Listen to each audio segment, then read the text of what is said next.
ओम श्री गणेश नमः। नमस्कार दोस्तों, स्वागत है आपका स्पिरिचुअल एस्ट्रोलॉजर में। और आज एक नया टॉपिक आप लोगों के सामने आज बात करने आई हूँ 8th हाउस के बारे में। 8th हाउस कुंडली का, जो कि प्रॉब्लम का हाउस माना जाता है, पीड़ाओं का हाउस माना जाता है, दुखों का हाउस माना जाता है। इसके संबंध में आपको थोड़ी सा बताने आई हूँ, कैसे आप इसको समझें कि 8th हाउस की जो चीज़ें हैं उनसे कैसे हम निदान पाएँ, कैसे हम बाहर निकल पाएँ इन चीज़ों से, और क्या क्या परेशानियां हमें हो सकती हैं, कौन सा प्लैनेट हमें क्या दिक्कत दे सकता है इस 8th हाउस में। तो चलिए शुरुआत करते हैं वीडियो की। फर्स्ट ऑफ ऑल ये है कि जहाँ पर भी आपका 8th साइन आपकी कुंडली में जिस भी भाव में है, जैसे कि आपको मैंने पहले वाली वीडियो में बताया था कि हर भाव कुछ न कुछ बताता है हमें, इसी तरह वो 8th साइन आपके जिस भी भाव में है वहाँ पर आप चीज़ों को छुपाते हैं, उससे संबंधित चीज़ें आप लोगों को नहीं बताना चाहते, क्योंकि 8th हाउस हमारा हिडन हाउस होता है, गुप्त रहस्यों का भाव होता है। उसी तरह 8th साइन को भी हम इसी तरह देखते हैं। तो 8th साइन आपकी कुंडली में जिस भी भाव में है, आप उनसे संबंधित चीज़ों को दूसरों को शेयर नहीं करना चाहते। वहीं अगर आप मून से देखें, मून से अगर 8th जहाँ पर भी पड़ता है, जहाँ पर भी आपका मून है, वहाँ से आप 8 नंबर आगे गिने, तो जो भी भाव अगर आएगा वहाँ पर भी आप जो भी भाव वो आता है, उस भाव की जो चीज़ें होती हैं उनसे संबंधित चीज़ों को आप किसी को बताना नहीं चाहते, उन चीज़ों को आप गुप्त रखना चाहते हैं। पहली बात तो ये है। दूसरी बात कि जो मैं बोल रही हूँ कि 8th हाउस बहुत ही प्रॉब्लम का हाउस होता है, गंभीर बीमारियों का हाउस होता है, गंभीर समस्याओं का भाव होता है, और हिडन हाउस तो इसे कहते ही हैं। और ऐसी बीमारियाँ होती हैं या ऐसी परेशानियाँ हमारे जीवन में होती हैं 8th हाउस से, कि जिनसे हम कभी निकल ही नहीं पाते हैं।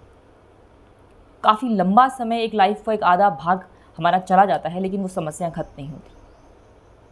तो इसके पीछे ये भी कहा गया है कि स्कॉर्पियो, जो 8th हाउस हम बोलते हैं, 8th राशि जो हमारी है, वृश्चिक राशि, वो उसका जब आप साइन देखते हैं तो स्कॉर्पियो का साइन है। स्कॉर्पियो यानी बिच्छू। तो बिच्छू जब उसके बच्चे होते हैं तो वो बच्चे उसको खाने लगते हैं। अगर उसे खाने लगते हैं, अगर खाते खाते अगर वो वहीं रहा तो वो मर जाएगा, लेकिन वो अपने बच्चों को छोड़ के चला जाता है, तभी उसे शांति मिलती है, तभी वो जिंदा रह पाता है। इसी तरह जो 8th हाउस में जो भी प्लैनेट हैं या जो भी समस्याएं हमें आ रही हैं, पहली बात तो यही है कि आप उन चीज़ों को छोड़ दें, उनको प्रकृति पर छोड़ दें, उनको कुदरत पे छोड़ दें कि अब जो होगा वही संभालें। तो शायद आधा आपकी परेशानियां यहाँ ख़त्म हो सकती हैं। दूसरी बात, प्लैनेट की बात करती हूँ कि कौन से प्लैनेट से आपको क्या समस्याएं आ सकती हैं, उसके बारे में देखते हैं। पहली बात, अगर आपका 8th हाउस में शुक्र ग्रह बैठा है, नंबर चाहे जो भी लिखा हो, लेकिन अभी मैं सिर्फ ग्रहों की बात कर रही हूँ। अगर 8th हाउस में आपका शुक्र ग्रह बैठा है तो आपको समस्याएं होंगी मैरिड लाइफ से संबंधित।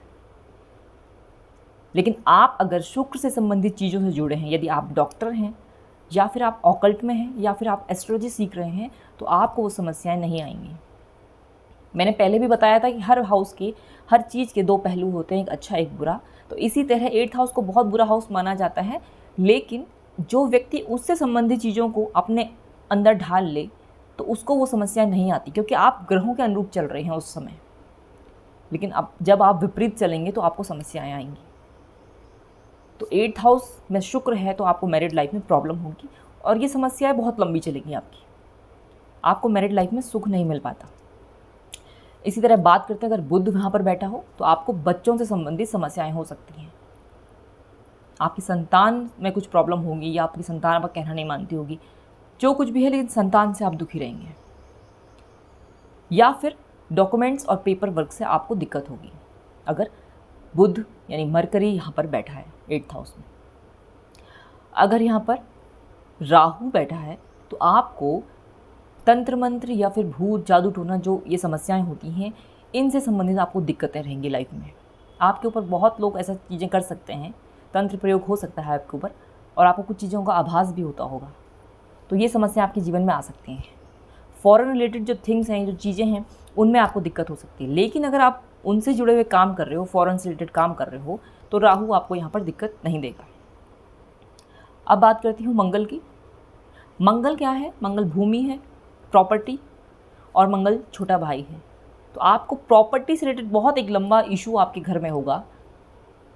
जैसे होते हैं कि कोर्ट केस कोई कर देता है, ज़मीन के संबंधित कोई समस्या आपके घर में होती है, कोर्ट केस हमारे घर के सदस्य ही कर लेते हैं और बहुत लंबा वो चलता है, झगड़ा हो जाता है ज़मीन से रिलेटेड कुछ। तो वो जो समस्याएं, वो बहुत लंबी समस्याएं आपको मंगल से हो सकती हैं, या फिर छोटे भाई से रिलेटेड कोई समस्या होगी। तो मंगल आपको यहाँ पर ये समस्याएं देगा। अब अगर केतु की बात करूँ, केतु है आध्यात्म, तो आपको आध्यात्म से रिलेटेड प्रॉब्लम हो सकती हैं। और केतु को भी हम ऊपरी चीज़ों से, ऊपरी हवाएं जो होती हैं उनसे संबंधित जोड़ते हैं। तो आपको पितृ जो होते हैं, आपको उनसे रिलेटेड कोई समस्या हो सकती है। आपके कोई पितृ हैं जो अभी भी इस धरती पर हैं और उनको शांति नहीं मिली है, आपने उनका कुछ जो अंतिम क्रियाक्रम होता है वो ठीक से नहीं किया होगा, तो आपको यहाँ से ये दिक्कत हो सकती है। आप जुपिटर की बात करें, अगर 8th हाउस में जुपिटर है तो आपके एक एज पर, एक एज जैसे हर ग्रह की एक एज होती है, इसी तरह 40 के बाद आपका जो ज्ञान है उसमें कमी आने लगती है। आपके पास कोई ऐसा व्यक्ति नहीं बचता जो आपसे बड़ा हो, जो आपको समझा सके, जो आपको गाइड कर सके, क्योंकि गुरु क्या हैं, वो गुरु हैं बृहस्पति देव, एक ज्ञानी व्यक्ति, एक बड़ा व्यक्ति जो हमारे साथ हमें गाइड करता है। हमारे चाहे माँ बाप हो गए, चाहे रिलेशन में हमसे बड़ा कोई भी होगा, तो वो चीज़ें हमारे साथ हटती जाती हैं, ज्ञान हमारा कम होता जाता है। क्योंकि अगर चंद्रमा यहाँ बैठा है तो आपकी मानसिक शांति को भंग कर देता है। मेंटल इशू आपको होंगे बहुत ज़बरदस्त, जो बहुत लंबे समय से चलेंगे। जितनी भी मैंने बातें आपको बताई हैं, ये एक लॉन्ग टर्म चलने वाली समस्याएं हैं। ये नहीं कि 1 महीने चली और ख़त्म हो गई, ये जीवन भर आपके साथ रहती हैं। यही वो समस्याएं हैं जो बहुत लॉन्ग टर्म तक हमारे साथ चलती हैं और हम कभी समझ ही नहीं पाते, और इसी वजह से हमारा पूरा जो लाइफ है वो बिगड़ जाता है। क्योंकि हम 8th राशि जो यहाँ भी पड़ती है, हम उस घर की जो कारक तत्व होते हैं उसके बारे में दिन रात सोचते रहते हैं, वही हमारे दिमाग में चलता रहता है। और अगर आपको, जैसे मैं 8th हाउस पे जो ग्रह बता रही हूँ कि जो ग्रह वहाँ बैठा है वो आपको प्रॉब्लम दे रहा है, तो हम दिन रात अपनी समस्या के बारे में सोचेंगे, और वही समस्याएं जो हमारे साथ चलती आ रही है बहुत लंबे समय। अब सन की बात करूँ, सन अगर यहाँ पर है तो वो आपको गवर्नमेंट से रिलेटेड, गवर्नमेंट में जो भी कार्य हो रहा है आपका, कभी भी आपको परेशानियाँ हो सकती हैं। सरकार की तरफ से आपको दिक्कत होगी, सपोर्ट नहीं मिलेगा।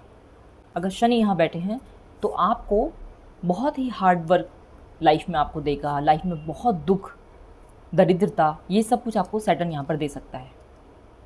लेकिन सैटर्न जो कारक है वो नीचे तबके के लोगों को बताता है। लेकिन अगर आप बहुत सारी सेवाएं देते हो समाज को, आप अपने से नीचे तबके के लोगों की सेवा करते हो, आपके घर में नौकर हैं, आप उनके साथ सही बिहेव करते हो, तो शनि आपको ये प्रॉब्लम्स नहीं देता है। तो मैं आपको बता रही थी कि आपने कैसे इनकी रेमेडी करनी है। पहले तो ये समझ लीजिए कि इसकी समस्याएं बहुत लंबी होती हैं, तो ये जो रेमेडी भी होंगी वो भी लॉन्ग टर्म तक चलेंगी। फर्स्ट ऑफ ऑल, अगर आपको इनसे संबंधित समस्याएं आ रही हैं, 8th हाउस रिलेटेड बहुत लंबी समस्याएं जो मैंने आपको बताया है, तो आप या तो सबसे पहले जो 8th हाउस जिसको डिनोट करता है वो है ऑकल्ट को, एस्ट्रोलॉजी को, और डॉक्टर कोई व्यक्ति है वो, या फिर जो लोग इनकम टैक्स से जुड़े होते हैं, या फिर एजेंट होते हैं, पॉलिसी एजेंट, वो लोग अगर इस कार्य से अगर आप लोग जुड़े हैं तो आपको इतनी समस्याएं नहीं दिखेंगी। लेकिन फिर भी अगर आपको दिक्कत आ रही है तो आप इनसे जुड़े हुए काम कर सकते हैं। आप एस्ट्रोलॉजी सीख सकते हैं, आप ध्यान साधना ये आप कर सकते हैं, मेडिटेशन कर सकते हैं, इनसे आपको रिलीफ मिलेगा। लेकिन ये बहुत लंबे समय तक चलेगा, इसे आपको करना ही होगा, तभी आप इनसे छुटकारा पा सकते हैं। आपके रास्ते तभी खुलेंगे जब आप इन चीज़ों में जाएंगे, क्योंकि ये भाव भी गुप्त रहस्यों का भाव है। तो एस्ट्रोलॉजी सबसे अच्छा इसका एक साधन है कि आप इसको ज़रूर सीखिए, या फिर आप इस चीज़ में जाइए और कुछ रिसर्च वर्क करिए किसी भी फील्ड में, तब भी आपको इससे संबंधित समस्याओं का समाधान मिल सकता है। दूसरी बात, यहाँ पर जो भी ग्रह बैठा है उससे संबंधित चीज़ें आप ना खाएं, जितना हो सके उसको लोगों को डोनेट करें। अगर यहाँ पर सूर्य बैठा है तो आप लाल रंग के फल किसी को डोनेट करें, ज़रूरतमंद को दान दीजिए। लेकिन जो भी आप इसमें रेमेडी करें इस हाउस से संबंधित या जिस ग्रह से संबंधित आप 8th हाउस की रेमेडी कर रहे हैं, वो गुप्त तरीके से करें, किसी को बताएं नहीं। अगर आप किसी को बता के रेमेडी कर रहे हैं तो इसका कोई फ़ायदा नहीं होगा कि मैंने आज से दान करा है, तो इसका कोई फ़ायदा आपको नहीं मिलेगा। क्योंकि मैं बता रही हूँ ये एक हिडन हाउस कहा जाता है, तो आप हिडन तरीके से ही इसकी रेमेडी करेंगे। अगर यहाँ पे शुक्र बैठा है तो आप सफ़ेद चीज़ों का दान करिए, या फिर किसी स्त्री को आप सुहागन को उसको जोड़ा, मतलब शादी का जोड़ा किसी शादी में आप भेंट कर सकते हैं, या फिर उसको श्रृंगार की वस्तुएं दे सकते हैं। इस तरीके से आप रेमेडी कर सकते हैं। दूसरा क्या है कि आप इनसे रेमेडी तो कर रहे हैं, लेकिन सबसे ज़्यादा इफ़ेक्टिव जो होगी वो जो 8th हाउस में जो राशि पड़ी है आप उसे देखिए। प्लैनेट तो आपको प्रॉब्लम दे रहा है, लेकिन प्रॉब्लम कहाँ है? जड़ में है। तो जड़ क्या है? राशि। तो राशि जो है, अगर वहाँ पर प्लैनेट आपका शुक्र बैठा है, लेकिन वहाँ पर जो राशि है वो 6 नंबर की राशि है, यानी कन्या राशि। तो आपको जो रेमेडी करनी है, जो आपके लिए बहुत इफ़ेक्टिव होगी, वो होगी बुध की रेमेडी, क्योंकि कन्या के जो लॉर्ड होते हैं वो बुध देव होते हैं। कन्या राशि के लॉर्ड बुध देव होते हैं। तो आपको रेमेडी जो करनी है वो बुध की रेमेडी करनी है। तो बुध से संबंधित चीज़ों का आप दान करेंगे, या फिर गणपति जी के मंत्र करेंगे, या फिर हरी जो दुर्वा होती है, हरी घास, वो गणपति जी को चढ़ाएं, या फिर हरी चीज़ों को गाय को खिलाइए, या फिर हरी चीज़ों का दान करिए। आप हरी चूड़ियाँ आप दान कर सकते हैं किसी सुहागन को। लेकिन बस इतना याद रखना है आपको कि जो भी आप रेमेडी करें वो आप हिडन तरीके से करें। पहले तो आप ग्रह की रेमेडी करें, उसकी संबंधित चीज़ें जो ग्रह पड़ा है उससे संबंधित चीज़ें आपको बिल्कुल नहीं खानी है, नहीं तो आपको प्रॉब्लम होगी, आपके हेल्थ इश्यूज बढ़ जाएंगे। 8th हाउस हमारे एनस को भी रिप्रेजेंट करता है, और 8th हाउस से रिलेटेड जो ये एनस है, ये पार्ट जो हमारी बॉडी में है, इससे संबंधित हमको समस्याएं हो सकती हैं। और जो प्लैनेट बैठा है उससे संबंधित तो परेशानियां आपको होंगी ही। अगर आप 8th हाउस के से रिलेटेड जो चीज़ें हैं उनसे आप नहीं जुड़े होंगे तो ये समस्याएं बिल्कुल आपके 100% आपकी लाइफ में होंगी। तो आपको मैंने रेमेडी बताई है, या तो पहले आप ग्रह की रेमेडी करिए कि ग्रहों के चीज़ें को आप ना खाएं, उनका जितना हो सके दान करिए। दूसरी रेमेडी मैंने आपको बता दी है कि सबसे जो इफेक्टिव होगी वो जो प्लैनेट वहाँ बैठा है, 8th हाउस में जो प्लैनेट बैठा है उसकी नहीं, जो राशि वहाँ लिखी हुई है, जो नंबर वहाँ लिखा हुआ है, उसके जो लॉर्ड हैं, आप उसकी आराधना करें, उसकी चीज़ों का दान करें, उनको खुश करें। तो आपको जो 8th हाउस की जो चीज़ें हैं उनसे आपको रिलीफ मिलेगा। और ये बहुत लॉन्ग टर्म वाली रेमेडी है, आपको करनी है तो आप इनसे 70% तक आप रिलीफ पा सकते हैं। एक और जो 8th हाउस का जो एक और कारक तत्व है वो है ट्रांसफॉर्मेशन का।